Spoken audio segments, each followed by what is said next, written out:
আজকে দীর্ঘ 17 বছর পরে এই বাংলাদেশে শ্রেষ্ঠ নারী শাসকের, নারী স্বৈর শাসকের পতন হলো। আমরা চাই বাংলাদেশে দীর্ঘদিন পরে বাংলার সাধারণ জনতা, ছাত্র জনতার বিপ্লবের মধ্য দিয়ে যে স্বৈর শাসকের পতন হলো, এখন এই দেশের সাধারণ মানুষ আজকে মানসিকভাবে স্বস্তির ফিল করতেছে। আমরা জানি দীর্ঘ 17 বছর যাবৎ এই দেশের সাধারণ মানুষ, আপামর জনসাধারণ সহ ছাত্র সমাজ কেউ এই সরকার দ্বারা নির্যাতনের শিকারের বাইরে না, সবাই নির্যাতিত হয়েছে।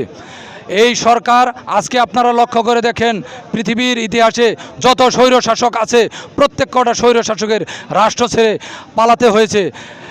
গত 6 তারিখে দুপুরের খাবার ফেলে দিয়ে এই শেখ হাসিনা সরকার পালিয়েছে হেলিকপ্টারের মধ্য দিয়ে।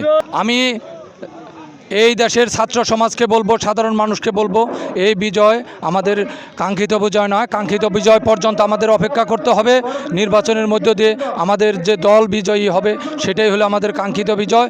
সেই বিজয়ের মধ্য দিয়ে তারপরে আমরা এই সরকারকে উৎখাত করে বাংলাদেশ থেকে আমরা একটি সুশাসন, সুন্দর সুশাসনের সুব্যবস্থা করব।